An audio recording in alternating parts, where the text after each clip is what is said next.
Siamo con la dottoressa Bruna Piazza del Centro Regionale Trapianti. Oggi qui presso il Vescovato si firmerà un interessante protocollo d'intesa fra la CEI e appunto la sua associazione. Ecco, un momento sicuramente necessario e anche qualificato per la donazione degli organi. Assolutamente sì, questo protocollo d'intesa ha proprio lo scopo di aiutare la diffusione e la sensibilizzazione alla donazione di organi e tessuti nella comunità. Chiaramente per i cittadini, per la comunità, avere il conforto dell'approvazione della comunità cattolica, della Chiesa, riteniamo rappresenti un punto fondamentale. Ovviamente sappiamo che la donazione degli organi consente la salvezza a tutti coloro che hanno un'insufficienza terminale d'organo e che pertanto senza un trapianto d'organo andrebbero incontro a morte.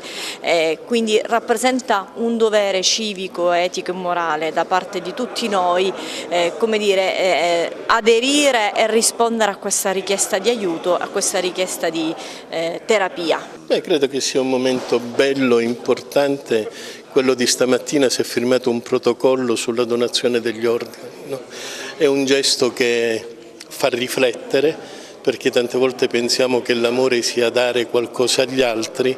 L'amore si completa quando si riesce a dare se stessi agli altri, e il pensare che la propria vita può essere utile anche dopo per chi resta, credo che questo sia una gioia che ti dà serenità e ti fa guardare agli altri con occhi più positivi. È un momento importante perché Agrigento è la prima diocesi che firma un protocollo di collaborazione con il Centro Regionale Trapianti. Dal punto di vista della Chiesa non c'è nessuna difficoltà dal punto di vista morale per la donazione degli organi, anzi siamo assolutamente convinti che sia un gesto di carità e di amore. Solo in un'ottica cristiana è facile capire un gesto del genere. Chiaramente questo si iscrive nell'ottica della gratuità. Una persona deve capire che nel momento peggiore, il momento della morte, può ridare la vita ad altre 5, 6, 7 persone, e questo è un dono gratuito perché in quel momento a noi gli organi non servono più e questo permette di dare la vita ad altri.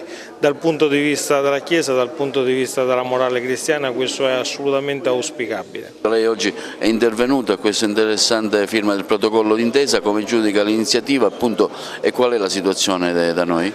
Allora, l'iniziativa è molto emozionante perché vedere il capo della Chiesa della provincia di Agrigento mettere la firma e fare un protocollo e iscriversi all'AIDO per la sua donazione è qualcosa di indescrivibile.